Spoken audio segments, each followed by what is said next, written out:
Think the Underworld series is just bloody vampire versus werewolf action, a never-ending hail of ultraviolet bullets and pretty people in tight leather? Think again.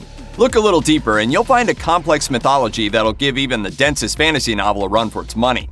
If you need some help figuring out exactly what's going on in all of the Underworld films, and you don't mind spoiling some of the franchise's big reveals, here's everything you need to know about Underworld's monstrous mythology.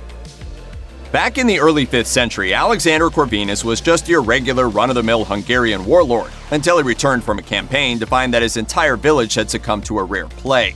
Alexander contracted the disease too, but thanks to a bizarre genetic mutation, he didn't just survive the disease, it actually made him immortal. Alexander passed his immortality on to his sons, the twin brothers William and Marcus, and an unnamed third child. But the Corvinus clan had worse times ahead. William was bitten by a wolf, and the bite interacted with the virus in his bloodstream to give him special powers, essentially transforming him into the first werewolf. Shortly afterwards, Marcus was bitten by a bat, making him the first vampire. Meanwhile, Alexander's third son, whose immortality lay dormant, passed his latent powers on to his offspring as a recessive trait, creating entire generations of would-be immortals. Now, it's worth noting that the newly transformed William wasn't the type of creature that we'd typically call a werewolf, at least not in the way we traditionally know them. Yes, he took the form of a bloodthirsty beast who could rip regular human beings apart with ease. Yes, his bites were infectious and turned his victims, if they lived, into werewolves themselves. However, as a result of their infections, none of these early werewolves could turn themselves back into human beings. For William and his descendants, it was all wolf all the time. This presented a problem for Marcus. Mentally, the werewolves were more beasts than men, and it wasn't long before they were chomping on peasants and nobles alike as they cut a bloody swath across Europe. Despite Marcus's best efforts, William couldn't be controlled. Something had to be done. Marcus decided to raise an army and take the fight to William himself, beginning the vampire versus werewolf war. However, the twins' father Alexander decided on a different approach. Instead of fighting against his son, Alexander marshaled his own forces and dedicated his everlasting life to keeping the immortals' existence secret. The innocent who witnessed, they've been silenced, but otherwise unharmed, as ordered. Before we get too far, it's worth noting that Underworld's version of vampires, like its werewolves, aren't exactly like the ones you normally find in books, movies, and TV shows. The basics are the same. These are still immortal beings who feed on blood, but Underworld's vamps have a variety of powers and abilities that you won't find anywhere else. For one, the Underworld vampires can't change into bats or other animals, although ultra-powerful ones like Marcus can assume a monstrous winged form. Instead, Underworld's undead have super strength, heightened reflexes, and an accelerated healing factor. You also can't be a vampire and a werewolf at the same time. With a couple of rare exceptions, werewolf bites are fatal to vampires, and vice versa. More importantly for these vampires, drinking someone else's blood isn't just a form of nourishment. It also lets them relive the victim's memories, a skill that's often used to tell whether or not the target is telling the truth. If a vampire has special powers, like, say, immunity to sunlight, sharing their blood will pass those abilities on to others. Finally, even though they're technically dead, Underworld's vampires can still mate and have children, who also end up as vampires, naturally.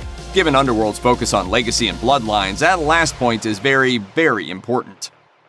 If you're going to fight a war, you need an army, and as the vampire-werewolf conflict began to heat up, Marcus knew exactly where to find one. Victor, a ruthless warlord known for his cruel and overbearing demeanor, was nearing the end of his life when Marcus approached him with an offer he couldn't refuse. Marcus wanted Victor's military expertise and his expansive army. Victor didn't want to die, so they made a deal. Marcus turned Victor and his followers into vampires, making them immortal. In return, Victor devoted his army to Marcus's cause. The vampire-werewolf war lasted for centuries. The werewolf hordes began to grow, while Victor's soldiers, now known as Death Dealers, grew increasingly skilled at putting the beast out of their misery. Finally, the conflict came to a head in 1202 AD, when Marcus, Victor, and a third elder vampire named Emilia tracked William to a remote village. After launching a swift and brutal attack, the vampires took William hostage, although not without suffering a number of casualties. and locked him away. Victor's prisoner for all time. However, Victor wounded William in the attack, enraging Marcus. Now, Marcus couldn't challenge Victor directly. Even after all those years, the Death Dealers remained loyal to their first master, but that didn't mean that he couldn't hold a grudge. At some point in the intervening years, Victor, Emilia, and Marcus, together known as the Three Vampire Elders, established the Chain, a system that splits power equally between the trio. Under this structure, only one elder remains active at a time, overseeing the world's various vampire covens. The other two sleep in their coffins until it's their turn to rule. Every 100 years or so, the elders switch places. The current ruling elder goes to sleep, while the next in line takes their place. Of course, while Marcus and Emilia were asleep, Victor found that the chain had other benefits too. Mainly that without the other elders around to interfere, Victor could solidify his power.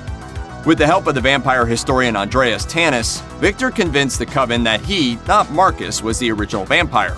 He domesticated captive werewolves and used them as slaves, and ensured that the death dealers remained loyal to him, and only him. In fact, Victor would have killed Marcus as he slept and taken power outright if Marcus hadn't taken one extremely important precaution. Before he went to sleep, Marcus told Victor that killing one of the original immortals would rob all their descendants of their powers. If Marcus died, there would be no more vampires, and if William perished, the werewolves would be finished too. Of course, none of that was true. Marcus was simply trying to keep Victor at bay, but the lie worked. Victor was unwilling to lose either his immortality or his werewolf slaves, and decided to let William and Marcus live, content to plot from the shadows instead. In the early 13th century, things were going pretty well for Victor. He was, for all intents and purposes, the most revered of all vampires. His daughter Sonia was a fierce death dealer and was on the path to becoming the fourth vampire elder. While William's defeat didn't end the werewolf threat, Victor's rivals had been dealt a significant blow by his capture. Besides, there was no way William was getting free. Victor gave one key to William's cell to Sonia for safekeeping, and had the other key grafted into his ribcage where Marcus couldn't find it. Talk about a good hiding spot. Everything changed when one of Victor's slaves gave birth to Lucian, the first member of a new species of werewolf. Known as Lycans, this new breed appeared human until the moon turned full, at which point they could turn into monstrous beasts. As a result, they were smarter and also easier to control than regular werewolves. Victor immediately saw an opportunity. What do you think, Sonia? Shall we make more? Of him? Like him? Using Lucian's blood, Victor created an entire army of Lycan slaves to guard the vampire stronghold from werewolf attacks during the day.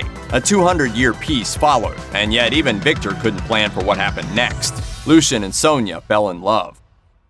Naturally, Victor wasn't a fan of vampire and Lycan romances, and Lucian and Sonia worked hard to keep their love affair a secret. Unfortunately, they couldn't keep Victor in the dark forever. As Victor became increasingly abusive toward Lucian, the disillusioned Lycan began discussing rebellion with his fellow slaves. Meanwhile, Sonia became pregnant with Lucian's baby, and the pair made plans to escape together. Victor caught on just in time. By drinking Sonia's blood, Victor discovered the truth about his daughter's deception. Quickly, everything fell apart. Victor tied his daughter to a stake and flooded the room with sunlight, forcing Lucian to watch as Sonia and their unborn child were burned alive. After the murder, Victor left Lucian to wallow in his misery. But that was his biggest mistake. It turns out that the moon that night was full, giving Lucian the strength he needed to burst out of his chains. Lucian stole Sonia's pendant, which was actually one of the two keys to William's prison, and rallied his forces. With the Lycans at his back, Lucian decimated the vampiric forces and took their castle for his own, and so the Vampire-Lycan War began.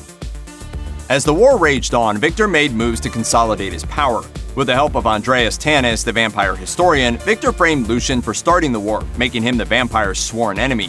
He also enlisted the help of a human architect to build a new prison for William, and then killed the architect's entire family when the building was complete in order to preserve its secrets. Well, almost his entire family.